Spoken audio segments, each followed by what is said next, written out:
हुगली जिले के पंडुआ विधानसभा क्षेत्र में बंगाल की गरिमा बचाने के लिए एक विशाल मार्च आयोजित किया गया। इस मार्च का उद्देश्य बंगाल की उपेक्षा और भाजपा के आईटी सेल द्वारा बंगाली भाषा का अपमान करने के खिलाफ विरोध जताना था। इसके अलावा चुनाव आयोग के SIR के खिलाफ भी आवाज उठाई गई। इस मार्च में मंत्री बेचाराम मन्ना, सत्यग्राम के विधायक तपन दास गुप्ता, पांडुआ की विधायक रत्ना डेनाल और तृणमूल नेता संजय घोष ने भाग लिया। उन्होंने इस अवसर पर एकजुट होकर बंगाल की गरिमा और आत्म सम्मान की रक्षा का संदेश दिया। यह मार्च एक सशक्त राजनीतिक पहल थी जिसमें बंगाल की संस्कृति और भाषा की सुरक्षा के लिए एकजुट होने का आह्वान किया गया।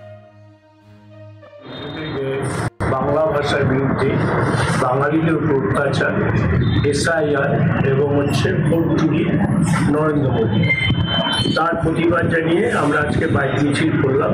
প্রায় 15 থেকে 18 থেকে 20,000 মানুষ বাইক, হাজার হাজার বাইক এই র্যালিতে সামিল হয়েছে নরেন্দ্র মোদীর বিরুদ্ধে, বিজেপির বিরুদ্ধে।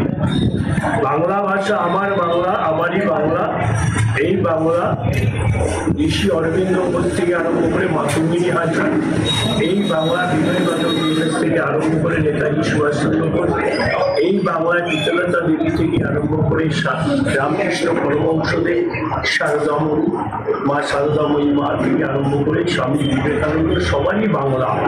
সেই বাংলার প্রতি যে বঞ্চনা, বাংলার প্রতি যে অত্যাচার, বিজেপি শাসিত রাজ্যগুলো বাংলায় কথা বললে সেখানে তাদের উপর মারধর করা হচ্ছে।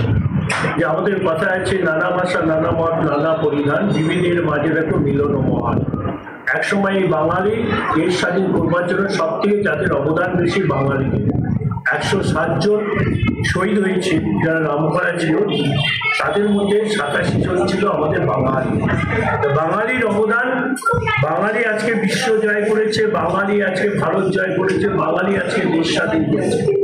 সে বাঙালিদের উপর গুজরাটিরা, সে বাঙালির উপর ইউপিরা, সে বাঙালির উপর আসামিয়ারা সবাই যেভাবে অত্যাচার করছে, যেভাবে মারধর করছে, তার তীব্র প্রতিবাদ মমতা বন্দ্যোপাধ্যায় করছে, অভিষেক বন্দ্যোপাধ্যায় করছে। সেই প্রতিবাদে আমরা আজকে পান্ডুয়ায় প্রায় 18 থেকে 20,000 মানুষ বাইক র্যালি, আম পাবলিক বা 22,000, 18 থেকে 20,000 বাইক, যে হাজার হাজার বাইক মানুষ হচ্ছে বিরুদ্ধে সামিল হয়েছে।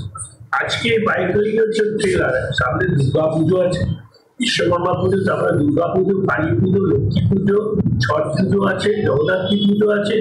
সেই পুজো হয়ে যাওয়ার পরে আমি আর একটা ঐতিহাসিক যে র্যালি দেবো, সেই র্যালিতে পান্ডুয়ায় যাকে দাঁড় করাবে নেত্রী এবং অভিষেক বন্দ্যোপাধ্যায়, প্রায় 50 থেকে 60,000 ভোটে আমি সঞ্জয় ঘোষ আমি জেতাবো পান্ডুয়া বিধানসভা।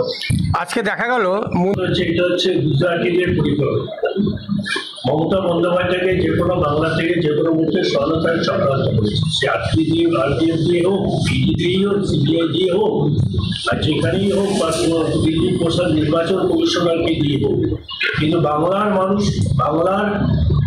মমতা বন্দ্যোপাধ্যায়ের সঙ্গে আছে, বাংলার মানুষ বন্দ্যোপাধ্যায়ের সঙ্গে, বাংলার মানুষ উন্নয়নের পক্ষে বলতে। আপনাকে চ্যালেঞ্জ জানিয়ে দিলাম, 2026-এ নরেন্দ্র মোদী আসুক আর অমিত শাহ আসুক, আর পরিযায়ী শ্রমিকদের বিজেপির যত সভাপতি, মুখ্যমন্ত্রী যতই আসুক, বাংলায় 200-250টা সিট নিয়ে বাংলায় চতুর্থবারের ক্ষমতায় মমতা বন্দ্যোপাধ্যায় আছে। বিজেপি জনে প্রায় 85% জায়গায় তাদের জামানত জব্দ হয়ে যাবে 2026 সালের নির্বাচন। পেয়ারা বাগান থেকে আরম্ভ করে চারা বাগান থেকে আরম্ভ করে আপনার বলছি, চারা বাগান থেকে চৌমাথা প্রায় 15 কিলোমিটার রাস্তা বাইক